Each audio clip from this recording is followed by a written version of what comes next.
সর্বপ্রথম আমরা যখন সূরা বাকারাতে যাব, সূরা বাকারার শুরুতে আল্লাহ সুবহানাহু ওয়া তাআলা বলেন, বিসমিল্লাহির রহমানির রহিম, الذين يؤمنون بالغيب ويقيمون الصلاة ومما رزقناهم ينفقون। মুমিন বান্দা তারা ইউমিনুনা বিল গায়ব, যারা উদ্দেশ্যের প্রতি বিশ্বাস স্থাপন করে, এবং ওয়ায়ুকিমুনাস সালাত, এবং সালাত কায়েম করে, ওয়ামিম্মা রাযাকনাহুম ইউনফিকুন, এবং তাদেরকে আমি যে রিজিক প্রদান করেছি সেই রিজিক থেকে তারা ব্যয় করে। তাহলে মুমিন বান্দা কারা? ওয়ায়ুকিমুনাস সালাত, যারা সালাত কায়েম করে। এই আয়াতের ব্যাখ্যায় ইমাম ইবনে কাসির রাহমাতুল্লাহি আলাইহি তার পৃথিবী বিখ্যাত তাফসীর ইবনে কাসিরের মধ্যে বলেন, ইউমিনুনা বিল গায়ব, এখানে ইউমিনুনা বিল গায়ব বলতে উদ্দেশ্যের বিশ্বাস বলতে মানা আল ঈমান ওয়া আস-সাকাতু, আখিরাতের প্রতি দৃঢ় বিশ্বাস, ফেরেশতাগণের প্রতি বিশ্বাস, পরকালের প্রতি বিশ্বাস, জান্নাত জাহান্নামের প্রতি বিশ্বাস। এগুলো কি অদেখা বিষয়। ঈমানের পরেই কিসের স্থান? নামাজের স্থান। আল্লাহ তাআলা এর পরে ঈমানের পরেই বলতেছে ওয়া ইউকিমুনাস সালাত আও ইউআদ্দুনাস সালাতা বিকুল্লি শারাইতিহা ওয়া আরকানিহা। ইবনে কাসির বলেন, মুমিন বান্দারা ইউআদ্দুনাস সালাতা বিকুল্লি শারাইতিহা ওয়া আরকানিহা, নামাজের শর্তসমূহ এবং রুকুনসমূহ সুন্দরভাবে পালন করে যারা নামাজ আদায় করে তারাই মুমিন বান্দা। সুবহানাল্লাহ। এবং নামাজ এমন একটা বিষয়, আল্লাহ সুবহানাহু ওয়া তাআলা নামাজ কঠিন বিষয় বলেছেন, সুদৃঢ় কঠিন বলেছেন, পাহাড়ের মতো কঠিন বলেছেন। কিন্তু কাদের জন্য সহজ? আল্লাহ তাআলা বলেন, ওয়াস্তাঈনু বিস-সাবরি ওয়াস-সালাত ওয়া ইন্নাহা লাকাবীরাতুন ইল্লা আলাল খাশিঈন। ওয়াস্তাঈনু বিস-সাবরি ওয়াস-সালাত, তোমরা আমার কাছে ধৈর্য এবং নামাজের মাধ্যমে আমার কাছে তোমরা সাহায্য প্রার্থনা করো, দোয়া করো। ওয়া ইন্নাহা লাকাবীরাতুন ইল্লা আলাল খাশিঈন, নিশ্চয় নামাজ যারা খাশিঈন, যারা মুমিন বান্দা, যারা আমাকে ভয় করে তারা ব্যতীত তাদের জন্য সুকঠিন বিষয়, সুকঠিন বিষয়। নাউযুবিল্লাহ। অর্থাৎ আল্লাহ তাআলা বলেন নামাজ আদায় করা, নিয়মিতভাবে ওয়াক্ত মতো নামাজ আদায় করা, এটা খুবই একটা কঠিন ব্যাপার। যেমন আপনারা দেখবেন অসংখ্য কোটি কোটি টাকার মালিক, তার কোনো অভাব নেই, তার কোনো সম্পদের অভাব নেই, খাবারের অভাব নেই, কিন্তু নামাজের ওয়াক্ত চলে যায়, সেই নামাজগুলো আদায় করতে পারে না ঠিক মতো, ঠিক কিনা? কিন্তু অপরদিকে দেখবেন একজন রিকশা চালক, যার দরিদ্রতা রয়েছে, যার খাবারের অভাব রয়েছে, কিন্তু নামাজের ওয়াক্ত হলে একজন শ্রমিক সে নামাজগুলো আদায় করে ফেলতে পারে। সুবহানাল্লাহ। কি জন্য? সে আল্লাহকে ভয় করে। কিন্তু যে ব্যক্তি আল্লাহকে ভয় করে না, তার জন্য এটা পাহাড়ের মতো কঠিন হয়ে যায়। যদিও তার কোনো কাজকর্ম থাকে না, তার কোনো অভাব থাকে না, কিন্তু তার কোনো সমস্যা নেই নামাজটা আদায় করলে, কিন্তু সে আদায় করতে পারে না। তার কাছে নামাজ এটা পাহাড়ের চেয়ে বেশি বোঝা মনে হয়। নাউযুবিল্লাহ। কারণ আল্লাহ তাআলা বলতেছেন ওয়া ইন্নাহা লাকাবীরাতুন ইল্লা আলাল খাশিঈন, যারা খাশিঈন বান্দা, যারা আমার মুমিন বান্দা, তাদের কাছে এই নামাজ একদম সহজ সরল, একদম তাদের কাছে অতি সহজ এই নামাজটা। সুবহানাল্লাহ। কিন্তু যারা ফাসিক বান্দা, তাদের কাছে এই নামাজ এমন সুকঠিন মনে হয় যেন তাদের মাথার উপর, তাদের পিঠের উপর পাহাড়ের বোঝা চাপিয়ে দেওয়া হয়েছে। নাউযুবিল্লাহ। সেজন্য আপনার কাছে যদি নামাজটা যদি সহজ মনে হয়, তাহলে আপনি মনে করবেন মুমিন। আর আপনার কাছে যদি নামাজটা সুকঠিন মনে হয়, নামাজটা যদি বোঝা মনে হয়, নামাজটা যদি ভারী মনে হয়, তাহলে মনে করবেন আপনার ঈমানে সমস্যা আছে, ঠিক কিনা? এরপরে ইবনে কাসির রাহমাতুল্লাহি আলাইহি বলেন আয়াতের ব্যাখ্যায়, ওয়া ইন্নাস সালাতা লাশাক্কাতুন ইল্লা আলাল খাশিঈন, এই নামাজটা একদম বোঝা হয়ে যায়, ভারী হয়ে যায় একমাত্র খাশিঈন ব্যতীত। ওয়াহুমুল্লাযীনা খাদাত কুলুবুহুম লিল্লাহি তাআলা, কিন্তু তাদের কাছে সহজ হয়ে যায় যাদের কলবটা আল্লাহর জন্য সব সময় বিনয় এবং নম্রতা থাকে। সুবহানাল্লাহ। যাদের কলবটা আল্লাহর সাথে মুআল্লাক থাকে, সংযুক্ত থাকে, আল্লাহর প্রতি দৃঢ় বিশ্বাস রাখে, আল্লাহর প্রতি ঈমান দৃঢ় ইস্তিকামতের সহিত আল্লাহর প্রতি দৃঢ় বিশ্বাস রাখে, তাদের কাছে নামাজ এটা কোনো কঠিন না, এটা একদম সহজ। সুবহানাল্লাহ। বরং মুমিন বান্দারা যদি নামাজ আদায় করতে না পারে, পৃথিবীর সমস্ত কিছু তাদের কাছে সুখকর মনে হয় না। কোটি কোটি টাকার ট্রেড বাণিজ্য তার কাছে কিছুই না, কিন্তু তার কাছে হাজার কোটি টাকার চেয়ে এক ওয়াক্ত নামাজই দামি। আল্লাহু আকবার। এটা নামাজ যারা ওয়াক্ত মতো আদায় করে তাদের কাছে এটা নামাজের মূল্য, এটা দেখবেন আপনি। কিন্তু যাদের কাছে নামাজ কঠিন মনে হয়, যে ফাসিকদের কাছে, তাদের কাছে নামাজটা 10 টাকার বিনিময়ে তারা নামাজ বিয়ে করে দেয়, এক কাপ চায়ের বিনিময়ে, সামান্য কিছুর বিনিময়ে দুনিয়ার মধ্যে হাটে বাজারে ঘুরতে গেল তারা নামাজটা তরক করে ফেলে। নাউযুবিল্লাহ।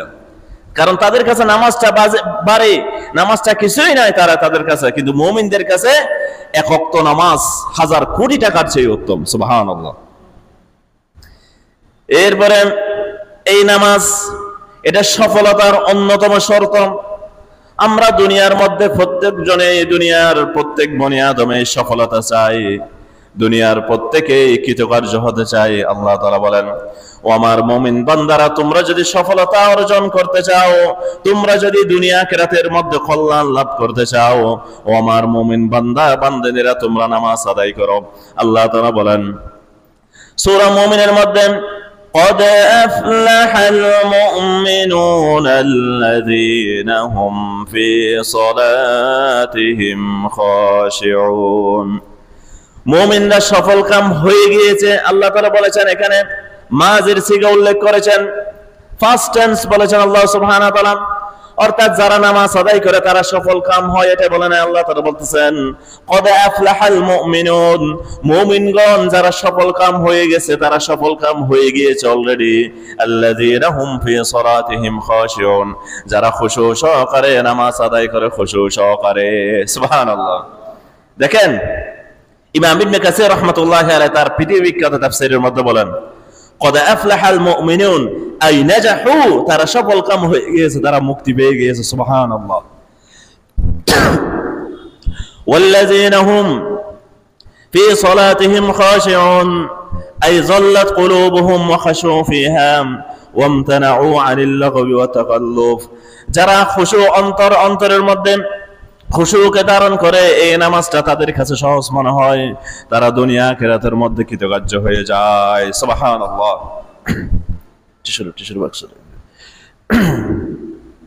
তাহলে দুনিয়া আখিরাতের মধ্যে আমরা যদি সফলতা পেতে চাই, তাহলে এই সফলতা যদি আমরা পেতে চাই, তাহলে আমাদেরকে অবশ্যই নামাজ আদায় করতে হবে। আল্লাহ তাআলা বলেন, আমার মুমিন বান্দারা তারা সবাই সফল কাম হয়ে গিয়েছে। সুবহানাল্লাহ। তাহলে ও আল্লাহর বান্দা বান্দিনীরা, আমরা সবাই যদি সফলতা পেতে চাই, কৃতকার্য হতে চাই, তাহলে আমাদেরকে কি করতে হবে? নামাজ আদায় করতে হবে। নামাজ ব্যতীত কোনো কিছু নাই।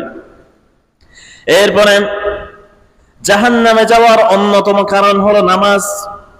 জাহান্নামীরা যখন জাহান্নামে কঠিন আগুনের মধ্যে জ্বলতে থাকবে, জাহান্নামের কঠিন শাস্তির মধ্যে তারা যখন জাহান্নামের শাস্তিগুলো ভোগ করবে, তখন ফেরেশতারা তাদেরকে জিজ্ঞেস করবে, মা সালাকাকুম ফি সাকার, তোমাদেরকে কি জিনিস, কোন কাজ থেকে তোমরা বিরত থেকেছো, কি জিনিস এখানে তোমাদেরকে নিয়ে এসেছে? তোমরা জাহান্নামের মধ্যে শাস্তি ভোগ করতেছো কেন? জাহান্নামে দেওয়ার জন্য আল্লাহ তাআলা তোমাদেরকে সৃষ্টি করে নাই বনি আদম। ওয়াল্লাহু ইয়াদউ ইলা দারিস সালাম, আল্লাহ তাআলা তো তোমাদেরকে জান্নাতের দিকে আহ্বান করেছেন। আল্লাহ তাআলা তো তোমাদেরকে জান্নাতের জন্য সৃষ্টি করেছেন, আর তোমরা এখানে জাহান্নামের মধ্যে পড়ে আছো কেন? বনি আদমরা তখন জবাব দিবে ফেরেশতাদেরকে, ক্বালু লাম নাকু মিনাল মুসাল্লিন, ও ফেরেশতারা জানো আমরা এখানে জাহান্নামের আগুনের মধ্যে জ্বলতেছি কি জন্য, আমরা এখানে জাহান্নামের মধ্যে পড়ে আছি কি জন্য? ক্বালু লাম নাকু মিনাল মুসাল্লিন, আমরা মুসল্লিদের অন্তর্ভুক্ত ছিলাম না, আমরা নামাজে ছিলাম না। নাউযুবিল্লাহ। কত বড় আফসোসের কথা। আল্লাহ তাআলা ধরে ধরে বলেছেন পয়েন্টগুলো। জাহান্নামে যাওয়ার কারণ হলো কি? নামাজ থেকে বিরত থাকা। তারা বলবে ক্বালু লাম নাকু মিনাল মুসাল্লিন, ও ফেরেশতারা তোমরা আমাদেরকে জিজ্ঞেস করতেছো আমরা কেন এখানে জাহান্নামের মধ্যে জ্বলতেছি, তোমরা কি জানো আমরা জাহান্নামের মধ্যে কেন জ্বলতেছি? ক্বালু লাম নাকু মিনাল মুসাল্লিন, আমরা মুসল্লিগণের অন্তর্ভুক্ত ছিলাম না, আমরা নামাজীদের অন্তর্ভুক্ত ছিলাম না। নাউযু বিল্লাহি মিন যালিক। ওয়ালাম নাকু নুতি'মুল মিসকিন, আমরা মিসকিনদেরকে, দরিদ্রদেরকে, ক্ষুধার্ত যারা তাদেরকে আমরা খাবার দিতাম না। নাউযু বিল্লাহ। তাদেরকে কি দিতাম না? খাবার দিতাম না। দরিদ্রদেরকে, মিসকিনদেরকে আমরা খাবার দিতাম না, খাবার দিতে আমরা উৎসাহিত করতাম না। সেজন্য আজকে আমাদের স্থান হয়েছে জাহান্নামের মধ্যে। নাউযু বিল্লাহি মিন যালিক। ওয়ালাম নাকু নুতি'মুল মিসকিন, আমরা মিসকিনদেরকে খাবার দিতে উৎসাহিত করতাম না, সেজন্য আমাদের এই পরিণতি হয়েছে। এরপর আল্লাহ সুবহানাহু ওয়া তাআলা বলেন আমাদের মধ্যে অনেকের রিজিকের সমস্যা রয়েছে। আমরা সবাই দুনিয়া আখিরাতের মধ্যে রিজিকের প্রশস্ততা চাই। কোন বান্দা না চায় দুনিয়ার মধ্যে তার রিজিকের মধ্যে কোনো সমস্যা না হোক? প্রত্যেক বান্দাই চায় তার রিজিকের কোনো সমস্যা না হোক। প্রত্যেকে রিজিকের প্রশস্ততা চায়, তার অর্থনৈতিক সচ্ছলতা চায়। এটার মাপকাঠি কি? এটার চাবি কি? আল্লাহ সুবহানাহু ওয়া তাআলা বলছেন আমার বান্দারা, তোমরা যদি রিজিকের প্রশস্ততা চাও, তোমাদের অর্থনৈতিক যে সমস্যা রয়েছে এগুলো যদি সমস্যার সমাধান চাও, তাহলে তোমরা নামাজের কাছে আসো। সুবহানাল্লাহ। কিসের কাছে আসো?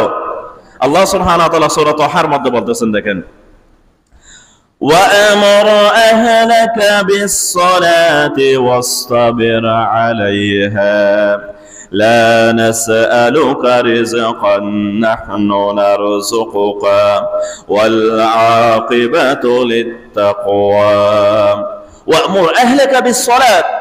ওমর বান্দা, তুমি নিজে নামাজ আদায় করো এবং তোমার পরিবার পর্ব যারা রয়েছে, পরিবারের অধিবাসী রয়েছে, তাদেরকে নামাজের আদেশ দাও, তাদেরকে নামাজের অর্ডার দাও। ওয়াসতাবির আলাইহা, এবং ধৈর্যের সাথে তুমি এটা পালন করতে থাকো। লা নাসআলুকা রিজকান, আমি তোমাদের কাছে কোনো রিজিক চাই না। নাহনু নারযুকুক, এই নামাজের মাধ্যমে আমি তোমাদেরকে রিজিক প্রদান করি। সুবহানাল্লাহ। দুনিয়া আখিরাতে দুনিয়ার সমস্ত প্রাণীকে রিজিক প্রদান করেন কে? আল্লাহ। আল্লাহ ব্যতীত কেউ রিজিক প্রদান করতে পারেন না। তাহলে এখানে আল্লাহ তাআলা বলছেন তুমি নিজে নামাজ আদায় করো এবং তোমার পরিবার পর্বকে নামাজের আদেশ দাও, এবং লা নাসআলুকা রিজকাক, আমরা তোমাদের কাছে, আল্লাহ তাআলা বলেন আমি তোমাদের কাছে রিজিক চাই না, নাহনু নারযুকুক, বরং আমি তোমাদেরকে রিজিক প্রদান করি। সুবহানাল্লাহ। এর আগে বলেছেন সালাতের কথা, এরপর বলেছেন কিসের কথা? রিজিক প্রদানের। ও আল্লাহর বান্দারা, যাদের রিজিকের সমস্যা রয়েছে, যাদের অর্থনৈতিক সমস্যা রয়েছে, আপনি নামাজের মাধ্যমে সাহায্য চান আল্লাহর কাছে। ওয়াস্তাঈনু বিস-সাবরি ওয়াস-সালাত, আল্লাহ বলেন তোমরা ধৈর্য এবং নামাজের মাধ্যমে আমার কাছে সাহায্য প্রার্থনা করো। সুবহানাল্লাহ। সেজন্য নামাজের মধ্যে দাঁড়িয়ে যাবেন। সাহাবীদের যখন কোনো প্রয়োজন হতো মসজিদের মধ্যে চলে যেতেন। সামান্য বিষয়ে যদি সাহাবীদের প্রয়োজন হতো তারা 2 রাকাত সালাতুল হাজত পড়তেন। এখন তো আমরা এগুলো ভুলে গেছি কি করতে হয় এগুলো। প্রথম যদি কোনো কিছু প্রয়োজন হয়, আল্লাহ রাসূল সাল্লাল্লাহু আলাইহি ওয়াসাল্লাম বলেন তোমার যদি সামান্য লবণেরও প্রয়োজন হয় তুমি সর্বপ্রথম আল্লাহর কাছে চাও। আল্লাহর কাছে চাইলে আল্লাহ সুবহানাহু ওয়া তাআলা ওই সামান্য লবণটুকু তোমাকে ব্যবস্থা করে দিবেন। সুবহানাল্লাহ। সামান্য লবণের কথা বলেছেন রাসূল সাল্লাল্লাহু আলাইহি ওয়াসাল্লাম। সাহাবীদের সামান্য প্রয়োজন হতো, তারা 2 রাকাত সালাতুল হাজত পড়তেন। সালাতুল হাজত অর্থাৎ আপনার যেটা প্রয়োজন হচ্ছে ওটা অন্তর আপনি কি করবেন? নিয়ত রাখবেন, ও আল্লাহ আমার ওই ব্যবসার মধ্যে আমি সফলতা চাচ্ছি, আমি ওই বিদেশ যাচ্ছি ওখার মধ্যে আমি সফলতা চাচ্ছি, আমি ওখানে ওটা করবো ওটার মধ্যে সফলতা চাচ্ছি, ও আল্লাহ আমার ওটা যেন পূর্ণ হয় সেজন্য আমি 2 রাকাত সালাতুল হাজত পড়তেছি। আরবিতে কোনো নিয়ত পড়তে হবে না, ও আল্লাহ 2 রাকাত সালাতুল হাজত, আল্লাহু আকবার বলে নামাজ আদায় করবেন, আল্লাহ সুবহানাহু ওয়া তাআলা আপনার হাজত গুলো পূর্ণ করে দিবে। সুবহানাল্লাহ। সেজন্য নামাজ আদায় করবেন। নামাজ কায়েম করা নবীগণের বৈশিষ্ট্য ছিল। সমস্ত নবীগণের নিজেরাই নামাজ পড়তেন, পরিবার পর্বকে নামাজের আদেশ দিতেন এবং সমাজের সকলকে নামাজের আদেশ দিতেন।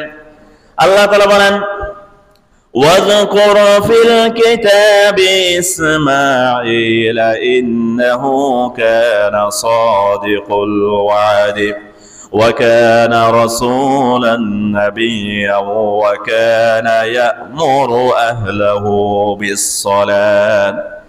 এই কোরআনের মধ্যে তোমরা আমার নবী ইসমাঈলের কথা স্মরণ করো। ইন্নাহু কানা সাদিকাল ওয়াদি ওয়া কানা রাসূলান নাবিয়্যা, নিশ্চয় তিনি প্রতিশ্রুতি পালনে দৃঢ় ছিলেন এবং তিনি সত্য নবী রাসূল ছিলেন। ওয়া কানা ইয়া'মুরু আহলাহু বিস-সালাত, এবং সে আমার নবী ইসমাঈল নিজে নামাজ আদায় করত, তার পরিবার বর্গকে নামাজের আদেশ দিত। সুবহানাল্লাহ, তার পরিবার বর্গ কি দিত? তাহলে নামাজ আমরা নিজেরাই আদায় করব, নবীগণের আদর্শ অনুসারে আমাদের পরিবার পর্বকে, সমাজকে, সমাজের সকলকে আমাদেরকে নামাজের কি দিতে হবে? দাওয়াত দিতে হবে। নাকি নামাজ নিজে আদায় করবেন? শুধু নিজে আদায় করলে আপনার ডিউটি কি, আপনার শেষ কি, আপনার দায় দায়িত্ব কি শেষ? না, আপনার দায় দায়িত্ব শেষ না। আল্লাহ তাআলা আল্লাযীনা ইউকিমুনাস সালাত বলেছেন, ইউকিমুনাস সালাত, নামাজ নিজে আদায় করা এবং সমাজের মধ্যে নামাজের প্রচার প্রচেষ্টা করা, এবং নামাজই যেন একটা সমাজ প্রতিষ্ঠিত হয়, রাষ্ট্র প্রতিষ্ঠিত হয়, ইসলামী রাষ্ট্র প্রতিষ্ঠিত হয়, এটার প্রচেষ্টা চালানো। সুবহানাল্লাহ, এটাই হলো মুমিনদের দায়িত্ব। দুনিয়া এখন পাপাচারে ভর্তি হয়ে গিয়েছে। সামনে গেলো পাপ কাজ, পিছনে গেলো পাপ কাজ, ডানে গেলো পাপ কাজ, বামে গেলো পাপ কাজ। এই পাপ কাজ, অশ্লীল কাজ থেকে যদি আপনি বেঁচে থাকতে চান, আল্লাহ সুবহানাহু ওয়া তাআলা একটা আমাদেরকে উপায় দিয়েছেন। কয়টা উপায়? পাপ কাজ থেকে যদি আপনি বেঁচে থাকতে চান, একটা সুদৃঢ় একটা উপায় দিয়েছে আল্লাহ সুবহানাহু, সর্বশ্রেষ্ঠ একটা উপায়। আজকে এই পাপের মধ্যে দুনিয়ার পাপের নগরী হয়ে গেছে, এই পাপের নগরী। আল্লাহ সুবহানাহু ওয়া তাআলা বলেন, আমার বান্দারা, তোমরা যদি পাপ থেকে বিরত থাকতে চাও, পাপ থেকে যদি বেঁচে থাকতে চাও, একটা কাজ করো। সেটা কি? ইন্নাস সালাতা তানহা আনিল ফাহশাই ওয়াল মুনকার। ও আমার বান্দারা, তোমরা কি জানো, নিঃসন্দেহে সালাত অশ্লীল এবং অন্যায় কর্ম থেকে বান্দাকে বিরত রাখে, বান্দাকে বিরত রাখে।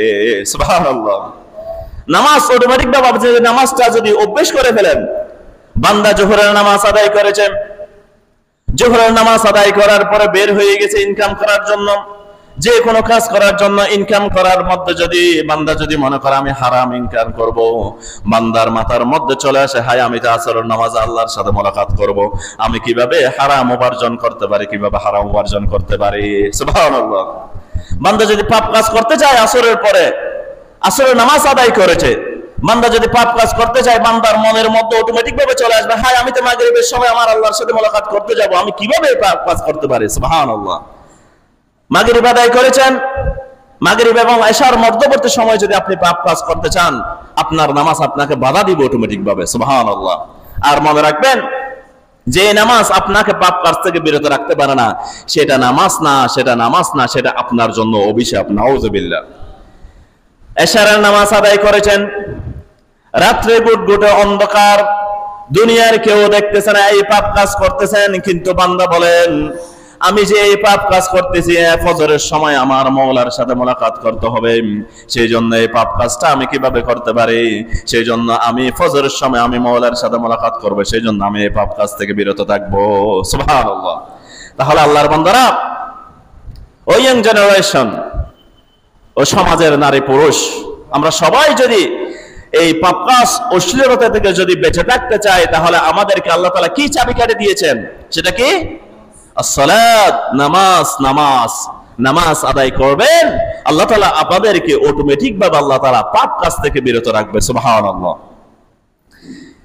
ইবনে কাসির রাহমাতুল্লাহি আলাইহি এই আয়াতের তাফসীরের মধ্যে বলেন, as-salatu তানহা আনিল ফাহশাই ওয়াল আনিল মুনকার, আই তামনাউল কলবা ওয়াল বাদানা আনিল ফাহশাই ওয়াল মুনকার।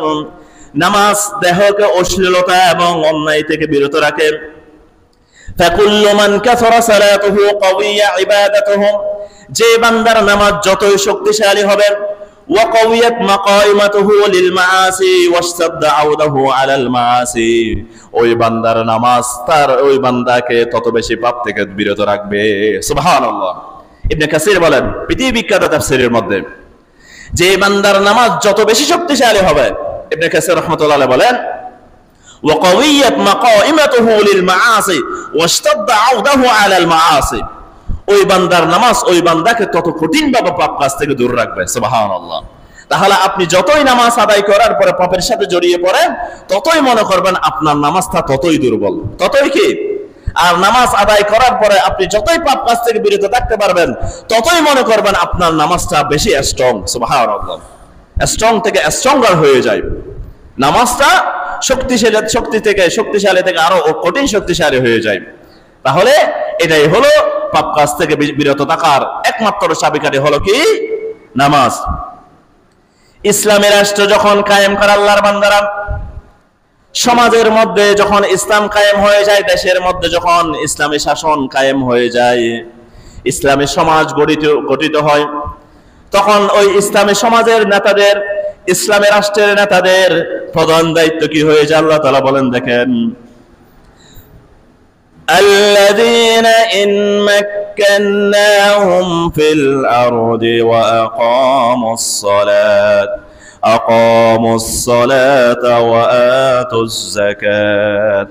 যখন আমি আমার মুমিন বান্দাদেরকে দুনিয়ার মধ্যে ক্ষমতা প্রদান করি, তাদেরকে যখন রাষ্ট্রীয় ক্ষমতা প্রদান করি, কি ক্ষমতা? আল্লাহ সুবহানাহু ওয়া তাআলা বলেন, আল্লাযীনা ইন মাক্কান্নাহুম ফিল আরদ, যখন আমি তাদেরকে রাষ্ট্রের মধ্যে প্রতিষ্ঠিত করি, আমি অধিষ্ঠিত করি, আমি আমার বান্দাকে খেলাফত দান করি, আমি আমার বান্দাকে দেশের শাসনভার এটা আমি অর্পণ করি। সুবহানাল্লাহ। তাহলে রাষ্ট্রীয় ক্ষমতার কথা কোথায় এসেছে? তাহলে ইসলামী পলিটিক্স এবং ইসলামী বিভিন্ন কিছু কোরআন থেকে কি এগুলো বিচ্ছিন্ন? আল্লাহ তাআলা এখানে রাষ্ট্রীয় ক্ষমতার কথা বলতেছেন, আল্লাযীনা ইন মাক্কান্নাহুম ফিল আরদ, আমি যদি আমার বান্দাদেরকে রাষ্ট্রীয় ক্ষমতা প্রদান করি, কি ক্ষমতা? তাহলে ওই বান্দাদের প্রথম কাজ কি হয়ে যায়? ওই বান্দাদের প্রথম কাজ হয়ে যায় তারা রাষ্ট্রের মধ্যে নামাজ কায়েম করবে, আকামুস সালাত, তারা অর্ডার ডিগ্রি করে দিবে, জারি করে দিবে সমাজের মধ্যে। আজকে থেকে যে আমরা ইসলামী রাষ্ট্র কায়েম করেছি, আজকে থেকে বিচারপতিরা যখন জোহরের আযান দিবে তারা এজলাস থেকে নেমে যাবে। আজকে থেকে থানার যারা পুলিশ অফিসার রয়েছে তারা থানা থেকে মসজিদে চলে আসবে। আজকে থেকে যারা সমাজের যারা কর্মচারী রয়েছে সারা কর্ম থেকে বিচ্ছিন্ন হয়ে তারা মসজিদের মধ্যে চলে যাবে। গাড়িওয়ালা যারা গাড়ি চালাচ্ছে তারা গাড়ি থেকে নেমে যাবে। এভাবে যারা অফিসের কর্মচারী রয়েছে তারা অফিস থেকে বের হয়ে যাবে। তারা সবাই নামাজের জন্য বের হতে হবে, আর যদি নামাজ না পড়ে তাদের জন্য রাষ্ট্রীয়ভাবে শাস্তি নির্দিষ্ট রয়েছে। আল্লাহু আকবার, সুবহানাল্লাহ। ইসলামের রাষ্ট্র যদি কায়েম হয়ে যায়, সবার জন্য এটা অর্ডার বাধ্যতামূলক, সবার জন্য নামাজ অবশ্যই ফরজ, নামাজ আদায় করতে হবে। বিচারক নেমে যাবে এজলাস থেকে, উকিল নেমে যাবে তার কোর্ট বিল্ডিং থেকে, পুলিশ বের হয়ে যাবে তার থানা থেকে, আর কর্মচারী বের হয়ে যাবে তার অফিস থেকে, গাড়ির ড্রাইভার নেমে যাবে তার ড্রাইভিং সিট থেকে। এভাবে প্রত্যেক কৃষক উঠে যাবে তার ফসলের ক্ষেত খামার থেকে উঠে, সবাই দূরে দূরে মসজিদে চলে যাবে। সুবহানাল্লাহ। কি হলে ইসলামী রাষ্ট্র যখন কায়েম হবে, আল্লাহ তাআলা বলেন, আমি আমার বান্দাদেরকে যখন ক্ষমতা প্রদান করব, ইন মাক্কান্নাহুম বিল আরদ ওয়া আকামুস সালাত, তাদের প্রধান দায়িত্ব হলো সমাজের মধ্যে, রাষ্ট্রের মধ্যে নামাজ প্রতিষ্ঠিত করা। সুবহানাল্লাহ। এরপরে দেখেন, এটার তাফসীরে ইবনে কাসির রাহমাতুল্লাহি আলাইহি বলেন, আই আল্লাযী আ'তাইনাহুমুল মুলকা ওয়াস সুলতান, আমি যখন আমার বান্দাদেরকে মুলক দান করব, রাজত্ব দান করব, তাদেরকে যখন দেশের শাসন নির্ধারণ করব, ফাকামুল ফরাইদ, তারা নামাজ প্রতিষ্ঠিত করার সাথে সাথে ইসলামের যে ফরজ বিধানগুলো রয়েছে, নামাজের পরে রয়েছে যাকাত এবং হজ, বিভিন্ন সাওম, এগুলো রাষ্ট্রীয়ভাবে কায়েম করা শুরু করবে। সুবহানাল্লাহ। তাহলে ইসলামের রাষ্ট্রের প্রধান দায়িত্ব কি? নামাজ প্রতিষ্ঠিত করা। দেখেন, কোন থানার পুলিশ যদি, থানার ওসি যদি নামাজ আদায় করে, তিনি যদি নামাজের ইমামতি করে, তাকে পিটিও ঘুষ খাওয়ানো যাবে? কোন বিচারক যদি নামাজের ইমামতি করে কোর্ট বিল্ডিং এর মধ্যে, ওই বিচারক কোনদিন ওই বিচারের অপব্যবহার করবে? কারো প্রতি বেইনসাফ করবে? কখনো করবে না। একজন অফিসের কর্মকর্তা সে যদি নামাজে হয়ে যায়, অফিসের বস যদি নামাজে হয়ে যায়, ওই অফিসের সমস্ত কর্মচারী কেউ কি ঘুষ দিতে পারবে? পারবে না। সেই জন্য নামাজ বান্দাকে অশ্লীল কর্ম থেকে বিরত রাখে। এবার আসুন আমরা হাদিস শরীফের দিকে যাব। নামাজ, রাসূলুল্লাহ সাল্লাল্লাহু আলাইহি ওয়াসাল্লাম হাদিস শরীফের মধ্যে বলেন, আরাআইতুম লাউ আন্না নাহরা বিবাবিন আহাদিকুম, তোমরা কি মনে করো তোমাদের কারো নদীর সামনে, কারো বাড়ির সামনে একটা নদী রয়েছে, একটা সাগর রয়েছে, ইয়াক্তাসিলু ফীহি কুল্লা ইয়াউমিন খামসান, ওই ব্যক্তি তার ঘরের নদীর সামনে দৈনিক 5 বার গোসল করে। কয়বার গোসল? বুখারী শরীফের রওয়ায়াত। কয়বার গোসল করে? 5 বার। রাসূল সাল্লাল্লাহু আলাইহি ওয়াসাল্লাম বলেন, হাল ইয়াবকা মিন দারানিহি শাইউন, ওই ব্যক্তির শরীরে কি কোনো ময়লা অবশিষ্ট থাকবে? আসলে কি আমরা গোসল করি দৈনিক কয়বার? একবার সর্বোচ্চ 2 বার। আল্লাহ রাসূল বলেন ওই ব্যক্তির ঘরের সামনে, ওই ব্যক্তির বাড়ির সামনে একটা নদী রয়েছে, সেই নদীর মধ্যে সে 5 বার গোসল করে। আল্লাহ রাসূল বলেন তার শরীরে কি কোনো ময়লা থাকতে পারে? সাহাবীগণ বলেন না ইয়া রাসূল, আপনাদের মতে এভাবে জবাব দিয়েছেন, জবাব দিতে হবে তো ভাই। কেউ যদি 5 বার দৈনিক গোসল করে তার শরীরে কি কোনো ময়লা অবশিষ্ট থাকবে না? সাহাবীগণ এভাবে বলেছেন না ইয়া রাসূল সাল্লাল্লাহু আলাইহি ওয়াসাল্লাম, কিভাবে ময়লা অবশিষ্ট থাকবে? আল্লাহ রাসূল সাল্লাল্লাহু আলাইহি ওয়াসাল্লাম বলেন ফাযালিকা মাসালুস সালাতিল খামসি ইয়ামহুল্লাহু বিহিন্নাল খাতায়া ওয়া মা উম্মাতারা, তোমরা জেনে রাখো ওই ব্যক্তি যেভাবে দৈনিক 5 বার গোসল করতেছে তার শরীরে যেভাবে কোনো ময়লা মানে অবশিষ্ট থাকে না, তদ্রূপ আমার উম্মতের মধ্যে যদি কোনো উম্মত দৈনিক 5 বার নামাজ আদায় করে তার শরীরের মধ্যে আর কোনো গুনাহ অবশিষ্ট থাকে না। সুবহানাল্লাহ। 5 বার গোসল করার মাধ্যমে যেভাবে শরীর থেকে ময়লা দূরীভূত হয়ে যায়, অপবিত্রতা দূরীভূত হয়ে যায়, আল্লাহ রাসূল বলেন দৈনিক 5 ওয়াক্ত নামাজ আদায় করার মাধ্যমে, বুখারীর রওয়ায়াত, আমার উম্মতের ওই শরীর থেকে তার শরীরে আর কোনো গুনাহ থাকে না, আল্লাহ তাআলা গুনাহগুলো ক্ষমা করে দেন। সুবহানাল্লাহ। রাসূলুল্লাহ সাল্লাল্লাহু আলাইহি ওয়াসাল্লাম হাদিস শরীফের মধ্যে বলেন বাইনাল আবদি ওয়া বাইনাল কুফরি তারকাস সালাত। সহিহ মুসলিমের রওয়ায়াত, আল্লাহ রাসূল সাল্লাল্লাহু আলাইহি ওয়াসাল্লাম বলেন ও আমার উম্মতরা, তোমরা কি জানো একজন আমার উম্মত একজন কাফেরের মধ্যে পার্থক্য কি? আল্লাহ রাসূল সাল্লাল্লাহু আলাইহি ওয়াসাল্লাম বলেন তারকুস সালাত, নামাজ পরিত্যাগ করা, নামাজ পরিত্যাগ করা, নামাজ পরিত্যাগ করা। নাউযুবিল্লাহ। রাসূল সাল্লাল্লাহু আলাইহি ওয়াসাল্লাম হাদিস শরীফের মধ্যে বলেন মুরু আওলাদুকুম বিস সালাতি ওয়া হুম আবনাউ 7 সিনিন। ও আমার উম্মতরা, তোমরা নিজেরাই নামাজ আদায় করো এবং তোমাদের যারা সন্তান রয়েছে তাদেরকে নামাজের আদেশ দাও। নামাজের কি দাও? ওয়া হুম আবনাউ 7 সিনিন। তারা যখন 7 বছরে পৌঁছে যায় তখন তাদেরকে নামাজের আদেশ দিবা। দেখে রাখুন আজকে সমাজের অধিকাংশ ইয়ং জেনারেশন, সমাজের অধিকাংশ ছেলে তারা কেন বেনামাজি হচ্ছে? আমরা আল্লাহ রাসূল সাল্লাল্লাহু আলাইহি ওয়াসাল্লামের এই হাদিস শরীফের উপর আমল করি না বিদায়। এই হাদিস শরীফের কি করি না? রাসূল সাল্লাল্লাহু আলাইহি ওয়াসাল্লাম বলতেছেন মুরু আওলাদাকুম, তোমরা তোমাদের সন্তানদেরকে নামাজের আদেশ দাও, ওয়া হুম আবনাউ 7 সিনিন, যখন তারা 7 বছরে পৌঁছে যায়। তাহলে আপনার সন্তান যখন 7 বছরে পৌঁছে যাবে আপনি তাকে নামাজের অর্ডার করবেন। অর্ডার কি করবেন? চাপাচাপি করবেন না, আপনি তাকে আদরের সহিত ডাকবেন। আল্লাহ রাসূল বলেন ওয়াদরিবুহুম, তাদেরকে প্রহার করো, তাদেরকে তোমরা শাসাও, তাদেরকে তোমরা ব্যাট দিয়ে পিটাও। ওয়া হুম 10 সিনিন, তারা যখন 10 বছরে পৌঁছে যায়। সুবহানাল্লাহ। একজন সন্তান যখন 10 বছরে পৌঁছে যাবে তার পিতা তাকে যদি নামাজের জন্য কড়াকড়ি করে 15 বছর পর্যন্ত ওই সন্তান ভার্সিটিতে চলে যাবে, বিদেশে চলে যাবে, বিভিন্ন দূরে প্রান্ত সফর করবে, ওই সন্তান কি নামাজটা ত্যাগ করবে কখনো? কারণ তো সে নামাজের মাধ্যমে গড়ে উঠেছে। সে কিসের মাধ্যমে গড়ে উঠেছে? সেজন্য আল্লাহ রাসূল সাল্লাল্লাহু আলাইহি ওয়াসাল্লামের নির্দেশ মুরু আওলাদাকুম, তোমরা তোমাদের সন্তানদেরকে নামাজের নির্দেশ দাও। তোমরা তোমাদের সন্তানদেরকে কি দাও? কয় বছর হলে? আর ওয়াদরিবুহুম, তাদেরকে শাসাও, তাদেরকে পিটাও, তাদেরকে প্রহার করো, তাদেরকে ধমক দাও। ওয়া হুম 10 সিনিন, কয় বছর হলে? 10 বছর হলে। এভাবে যদি এই প্র্যাকটিসটা যদি আমার সমাজের মধ্যে শুরু হয়ে যায়, আমার পরিবারের মধ্যে শুরু হয়ে যায়, তাহলে দেখবেন সমাজের মধ্যে, আমার পরিবারের মধ্যে কোনো বেনামাজি সন্তান থাকবে না। সুবহানাল্লাহ। তাহলে এই প্র্যাকটিসটা কি আমাদের সমাজের মধ্যে আছে, চালু আছে? নাই। সমাজের 100তে 5% ইয়ং জেনারেশন নামাজ আদায় করে না। 100তে 5% না 2% নামাজ আদায় করে না। আপনি দেখবেন এটা হলো বাস্তবতা। This is the reality of our society. এটাই হলো আমাদের সমাজের বাস্তবতা, এটাই হলো আমাদের পরিবারের বাস্তবতা। আমার পরিবারের মধ্যে আমার যুবকরা নামাজ আদায় করে না, আমার সমাজের মধ্যে যুবকরা নামাজ আদায় করে না, কারণ আমরা আল্লাহ রাসূলের এই হাদিসের উপর আমল করি না। ঠিক কিনা? রাসূল সাল্লাল্লাহু আলাইহি ওয়াসাল্লাম হাদিস শরীফের মধ্যে বলেন তোমরা যদি নামাজ আদায় করো কিয়ামতের দিনে এই নামাজটা তোমাদের জন্য নূর হয়ে যাবে, আলো হয়ে যাবে। আর তোমরা যদি নামাজ আদায় না করো, ও আমার উম্মতেরা, তোমরা জেনে রাখো তোমাদের কিয়ামত হবে মা কারুন ও ফিরআউন ও হামান। তোমাদের কিয়ামত হবে, তোমাদের কিয়ামতে তোমরা উত্থিত হবা। কারুন, হামান, ফিরআউনের সাথে তোমরা কিয়ামতে উত্থিত হবা। নাউযুবিল্লাহ। কিয়ামতের ময়দানে ফিরআউনের সাথে কি আপনি দাঁড়াতে চান?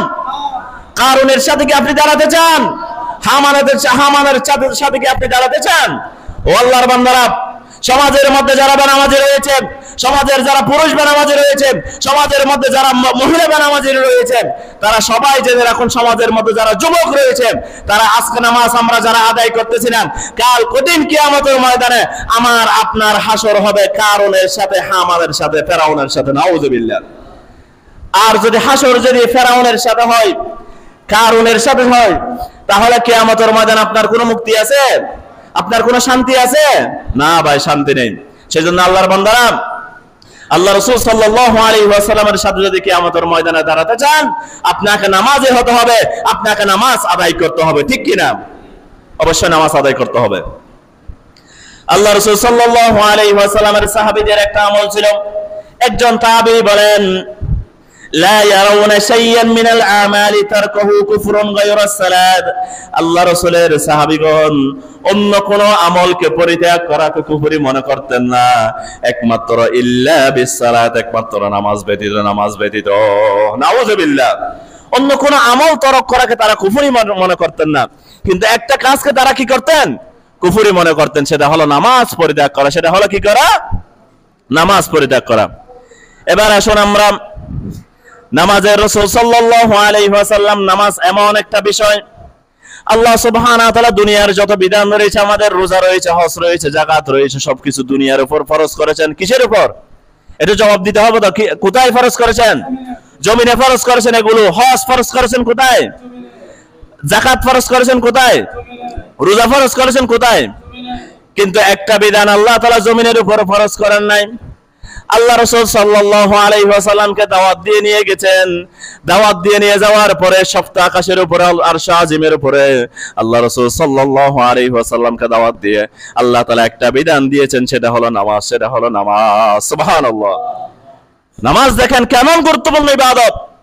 যাকাত এটাও ফরজ বিধান, হজ কি বিধান, রোজা কি বিধান, এগুলো সবগুলো ফরজ হয়েছে কিসের উপর? জমিনের উপর।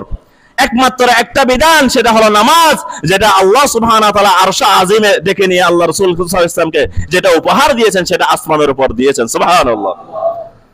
দেখেন মিরাজ সজাইতে আল্লাহ রাসূল সাল্লাল্লাহু আলাইহি ওয়াসাল্লাম যখন চলে আসতেছেন, আল্লাহ সুবহানাহু ওয়া তাআলা 50 ওয়াক্ত নামাজ দিয়েছেন উপহার স্বরূপ। কয় ওয়াক্ত? রাসূল সাল্লাল্লাহু আলাইহি ওয়াসাল্লাম যখন চলে আসতেছেন, সপ্তম আকাশে মুসা আলাইহিস সালামের সাথে দেখা।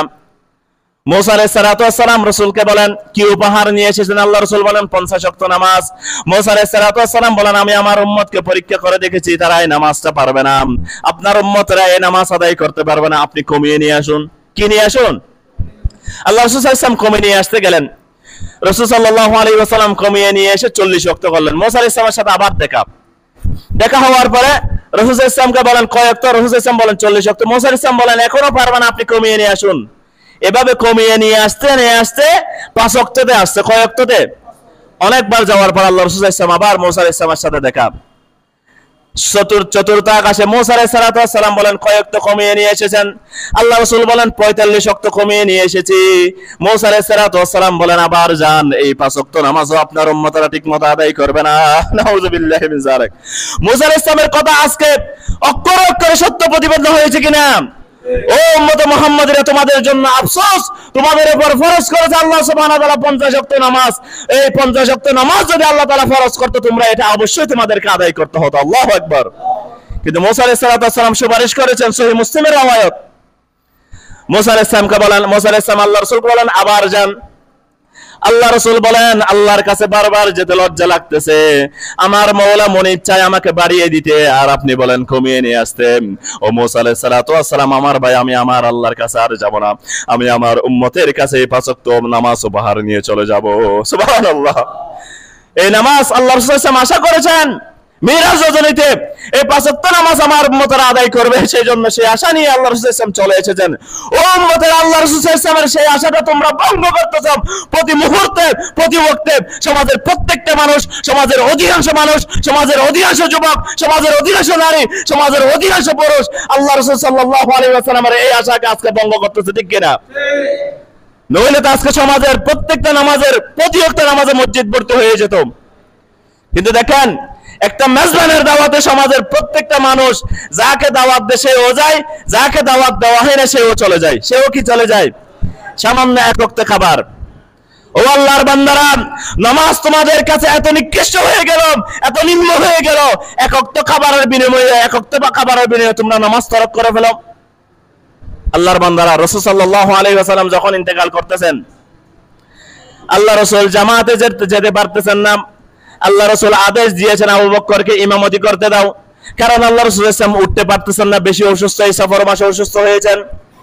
আল্লাহ রাসূল সাল্লাল্লাহু আলাইহি ওয়াসাল্লাম শায়িত অবস্থায় দেখতেছেন আবু বকরের ইমামতিতে সাহাবীরা নামাজ আদায় করতেন। সুবহানাল্লাহ।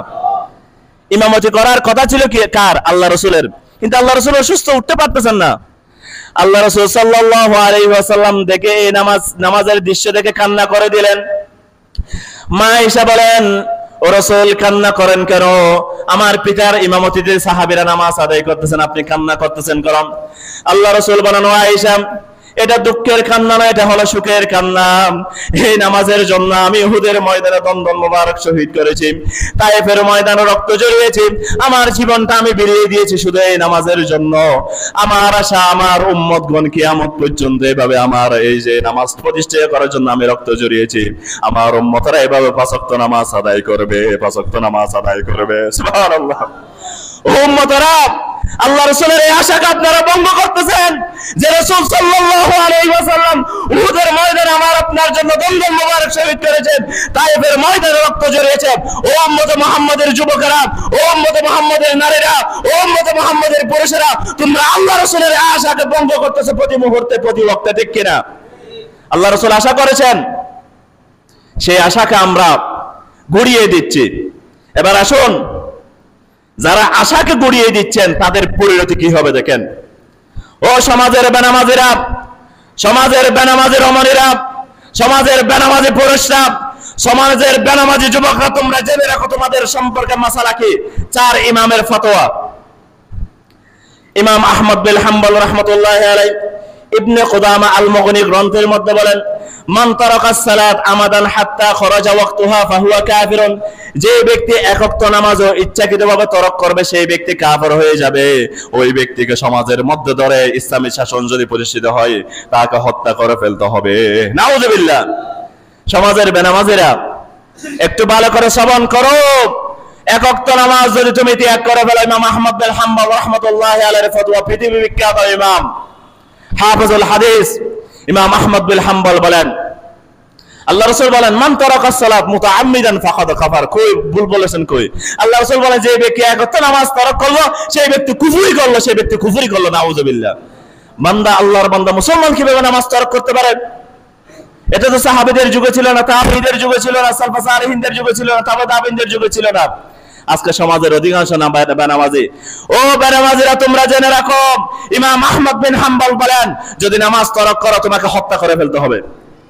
এরপরে দেখেন, ইমাম মালিক রাহমাতুল্লাহি আলাইহি ইবনে আবি আব্দুল বার আত-তামহিদ লিমা ফিল মুআত্তা ফিল মাআনি ওয়াল আসানিদ গ্রন্থের মধ্যে বলেন, ইমাম মালিক বলেন, মান তারাকাস সালাত মুতাআম্মিদান ওয়া হুয়া ইউকাররু বিহা ফালা ইউকতাল কুফরান ওয়ালাকিন ইউকতাল হুদ্দান, যে ব্যক্তি ইচ্ছাকৃতভাবে নামাজ ত্যাগ করবে এক ওয়াক্ত নামাজ, এবং সেই ব্যক্তি বিশ্বাস রাখে যে সেটা ফরজ, কিন্তু সে বেঈমান হবে না, কিন্তু তাকে হত্যা করে ফেলতে হবে। নাউযুবিল্লাহ। তাকে কি করে ফেলতে হবে? আর জমিন কার? বিধান চলবে কার? হুকুম চলবে কার? আল্লাহর। আপনার আল্লাহর কাঁদছেন, আল্লাহর নিঃশ্বাস নিচ্ছেন, অক্সিজেন নিচ্ছেন, আর আপনি বলেন আপনি নামাজ আদায় করবেন না। ইসলামী শাসন যদি প্রতিষ্ঠিত হয়, ইসলামী রাষ্ট্র যদি প্রতিষ্ঠিত হয়, আপনি বেনামাজি হয়ে সমাজে থাকতে পারবেন না, ঠিক কিনা? যদি বেনামাজি হয়ে থাকেন, ইমাম আহমদ বিন হাম্বলের ফতোয়া, ইমাম মালিকের ফতোয়া এবং ইমাম শাফি রাহমাতুল্লাহি আলাইহির ফতোয়া, 3 ইমামের ফতোয়া হলো আপনাকে ধরে আনবে ইসলামিক কাজী, ইসলামিক আদালত, ইসলামিক শরিয়া, ইসলামিক ল অনুযায়ী আপনার বিচার হবে। আপনার বিচার কি? আপনি যদি নামাজ ত্যাগ করেন আপনাকে ধরে এনে কল্লা দ্বিখণ্ডিত করে দিবে হবে। নাউযুবিল্লাহি মিন যালিক। ও সমাজের বেনামাজি রমণীরা, সমাজের বেনামাজি পুরুষরা, সমাজের বেনামাজি যুবকরা যারা আছো, তোমরা জেনে রাখো তোমাদের শাস্তি কি। তোমরা যদি নামাজ থেকে বিরত থাকো তোমাদের প্রত্যেককে ধরে হত্যা করে ফেলতে হবে, আর এই ফয়সালাটা করবে ইসলামী আদালত। আল্লাহু আকবার। তাহলে দেখেন, একজন বেনামাজি মদতি থেকে ঘৃণা, জানাকার থেকে ঘৃণা, সুদখোর ঘুষখোর থেকে ঘৃণা। আমরা সমাজের মধ্যে রোজার মাসে কেউ যদি রোজা না রাখে আমরা সবাই ঘৃণা করি না, পথে ঘাটে যদি খাবার খায় সবাই ঘৃণা করে না? বলবে যে কিরে রোজার মাসে কারা খাবার খাচ্ছে কেন? এই বেরোজারদার যত বড় ঘৃণিত, তার চেয়ে হাজার লক্ষ গুণ ঘৃণিত হলো যে ব্যক্তি এক ওয়াক্ত নামাজ তরক করে ফেলে ইচ্ছাকৃত ভাবে। নাউযুবিল্লাহ। কারণ রোজা বেশি দামি নাকি নামাজ বেশি দামি? হজ বেশি দামি নাকি নামাজ বেশি দামি? যাকাত বেশি দামি নাকি নামাজ বেশি দামি? ওই বেরোজাদার থেকে বেনামাজি ঘৃণিত। আমাদের সমাজে আফসোস, বেরোজাদারকে ঘৃণা করা হয় কিন্তু কোনো বেনামাজিকে ঘৃণা করা হয় না। এটা হলো আমাদের আফসোস, এটা হলো আমাদের আফসোস। বেরোজাদার থেকে একজন সমাজের মধ্যে প্রকাশ্যে জেনা করতেছে, সবাই ঘৃণা করবে না? ওই জেনাকারী থেকে, জেনা করা কবিরা গুনাহ, ওই জেনাকারী থেকে আরো বড় কবিরা গুনাহকারী, আরো ঘৃণিত, আরো লাঞ্ছিত হলো যে ব্যক্তি এক ওয়াক্ত নামাজ তরক করে ফেলে। নাউযুবিল্লাহি মিন যালিক। এবার তিন ইমামের ফতোয়া জেনেছি। তিন ইমামের ফতোয়া কি? হত্যা করে ফেলা। আবার নিজেরা হত্যা করবে না, এটা হলো ইসলামিক ল। আবার বলছে হুজুর আমি নামাজ পড়তে হত্যা না, এটা আপনার এটা গ্রহণযোগ্য না। এটা হলো ইসলামিক ল, ইসলামিক আদালত এই রায়গুলো কার্যকর করবে। এই রায়গুলো কি করবে? ইসলামিক আদালত, ইসলামিক স্টেট। আপনি এগুলো কার্যকর করতে পারবেন না, আপনি আইন নিজের হাতে কি করতে পারবেন না, তুলে নিতে পারবেন না। ইমাম আবু হানিফা রাহমাতুল্লাহি আলাইহির ফতোয়া, পৃথিবী বিখ্যাত ফতোয়া, যেটার উপর এখনো চলে বিভিন্ন স্টেটের মধ্যে। ইমাম আযম আবু হানিফা রাহমাতুল্লাহি আলাইহির ফতোয়া, যে ব্যক্তি বাদায়ুস সানার মধ্যে ইমাম কাসানি রাহমাতুল্লাহি আলাইহি প্রথম খণ্ডের 61 পৃষ্ঠার মধ্যে বলেন, قال الإمام أبو حنيفة من ترك الصلاة تكاسلا لا يكفر ولكنه يعذر ويسجن حتى يسلم। আবু হানিফা বলেন আমার মত হলো, হাদিস শরীফ থেকে তিনি কালাত করেছেন, যে ব্যক্তি নামাজ তরক করবে ইচ্ছাকৃতভাবে তাকে হত্যা করা হবে না, তাকে বেঈমান ঘোষণা করা হবে না, তাকে জেলখানার মধ্যে বন্দী করে নিয়ে যাওয়া হবে। সুবহানাল্লাহ। মনে করেন একজন সমাজের মধ্যে সবাই নামাজের মধ্যে চলে আসছে, এখন একজন বেনামাজি ওখানে দোকানের মধ্যে বসে আছে, ইসলামিক স্টেটের শরিয়া পুলিশ এসে তাকে কি করবে? গ্রেফতার করবে। ইমাম আজম বলেন গ্রেফতার করে তাকে জেলখানার মধ্যে গিয়ে পিটাতে থাকো, পিটাতে থাকো, পিটাতে থাকো, যতক্ষণ না পর্যন্ত ওই বেনামাজি নামাজের উদ্বস্ত না হয়। সুবহানাল্লাহ। এই সমাজের মধ্যে মনে করেন একজন কৃষক নামাজ আদায় করতেছে না, একজন কর্মচারী নামাজ আদায় করতেছে না, তাকে গিয়ে জেলখানার মধ্যে ধরে নিয়ে গ্রেফতার করে। সবাই জেলখানাকে ভয় করে না? আর জেলখানার মধ্যে কি সমাদর করা হয়, আদর করা হয়? সবাই তো জেলখানাকে ভয় করে। ইমাম আজম বলেন ওই বেনামাজিকে গ্রেফতার করো, সমাজের বেনামাজি রমণীগুলোকে গ্রেফতার করো, সমাজের বেনামাজি যুবকগুলোকে গ্রেফতার করো, সমাজের বেনামাজি পুরুষগুলোকে গ্রেফতার করো, গ্রেফতার করে জেলখানার মধ্যে বলে তাদেরকে পিটাতে থাকো, তাদেরকে পিটাতে থাকো, তাদেরকে পিটাতে থাকো, যতক্ষণ না পর্যন্ত তারা নামাজে অভ্যস্ত হয়। আল্লাহু আকবার। এভাবে যদি আইন কার্যকর হয়, সমাজের মধ্যে কেউ বেনামাজি থাকবে? আল্লাহর বান্দারা, নামাজ নামাজ নামাজ। আল্লাহ রাসূল সাল্লাল্লাহু আলাইহি ওয়াসাল্লাম বলেন as-salatu imaduddin। এই মসজিদটা দাঁড়িয়ে আছে এই পিলারগুলোর উপর। কিসের উপর? কিসের উপর? পিলারের উপর। আল্লাহ রাসূল বলেন as-salatu imaduddin, আমার এই ধর্ম ইসলাম দাঁড়িয়ে আছে নামাজের উপর। সুবহানাল্লাহ। তো যদি পিলারগুলো যদি আপনি দোষিয়ে দেন, এই বিল্ডিংটা ভাঙতে হবে, বিল্ডিংটা পড়ে যাবে না? সেজন্য আপনার নামাজ নেই, আপনার ইসলাম নেই। আপনার ইসলাম আছে, আপনার নামাজ থাকতে হবে। আপনার কি থাকতে হবে? রাসূল সাল্লাল্লাহু আলাইহি ওয়াসাল্লাম বলেছেন as-salatu imaduddin। এবার দেখেন রাসূল সাল্লাল্লাহু আলাইহি ওয়াসাল্লাম হাদিস শরীফের মধ্যে বলেন আউয়ালু মা ইউহাসাবু বিহিল আবদি ইয়াউমাল কিয়ামাতি as-সালাত। কিয়ামতের ময়দানে সর্বপ্রথম বান্দাকে কিসের হিসাব নেওয়া হবে? নামাজের হিসাব। কিসের হিসাব? আপনি অসংখ্যবার 100 বার হজ করেছেন, আপনার হজের হিসাব হবে না।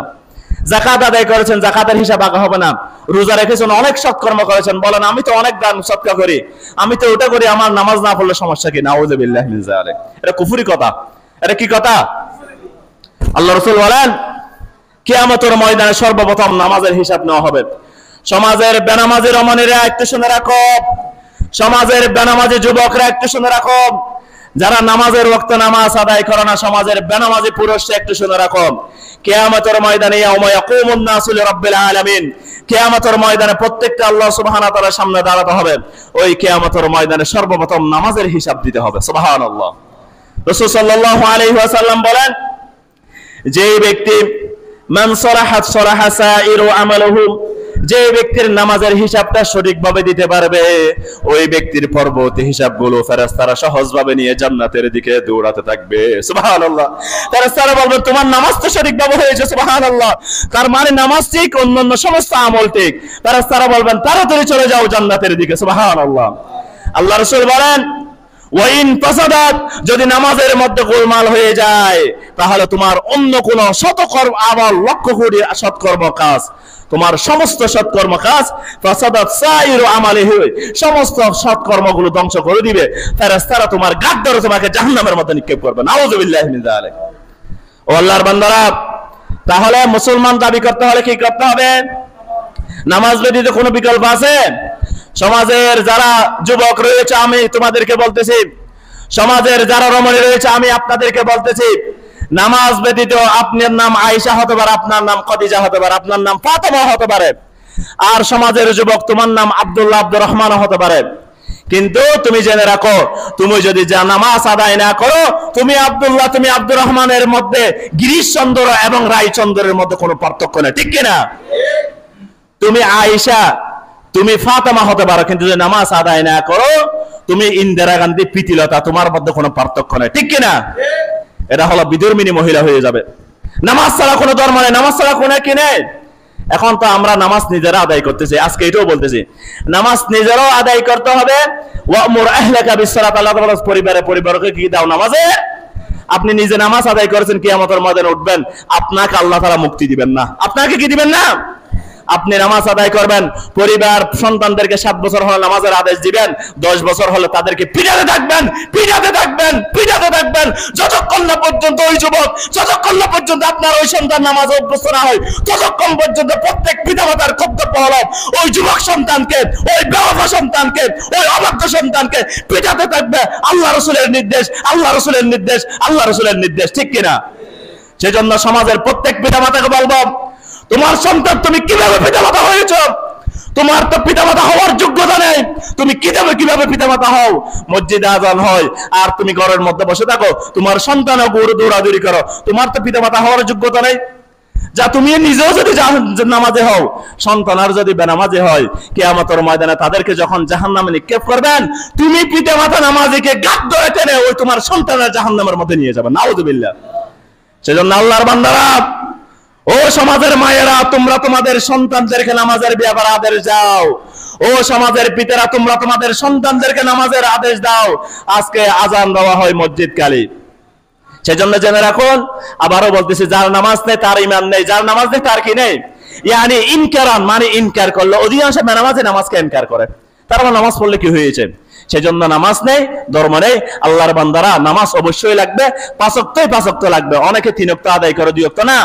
আর রাসূল সাল্লাল্লাহু আলাইহি ওয়াসাল্লাম বলেছেন আসসালাতু মিফতাহুল জান্নাহ, চাবির 4-5টা দাঁত থাকে, একটা দাঁত ভেঙে ফেলছেন, দরজাটা খোলা যাবে? তদরূপ নামাজ হলো বেহেশতের চাবি। ওই বেহেশতে যেতে হলে আপনাকে 5 ওয়াক্ত নামাজ, 5 ওয়াক্তই ঠিক রাখতে হবে, জামাত আদায় করতে হবে। ওই 5 ওয়াক্তের মধ্যে যদি 3 ওয়াক্ত আদায় করেন, 2 ওয়াক্ত আদায় করেন, অবসর সময় আদায় করেছেন, একটা জরুরি কাজ এসে নামাজ ফেলে দিয়েছেন, আল্লাহর বান্দা আপনি জাহান্নামী, ঠিক কিনা? নামাজ কয়েকটা আদায় করতে হবে। ওই সাবির দাঁত সবগুলো যেভাবে ঠিক রাখতে হবে, এই 5 ওয়াক্ত নামাজের সাবির দাঁত ঠিক রাখবেন, সোজা জান্নাতের মধ্যে চলে যাবেন। সুবহানাল্লাহ।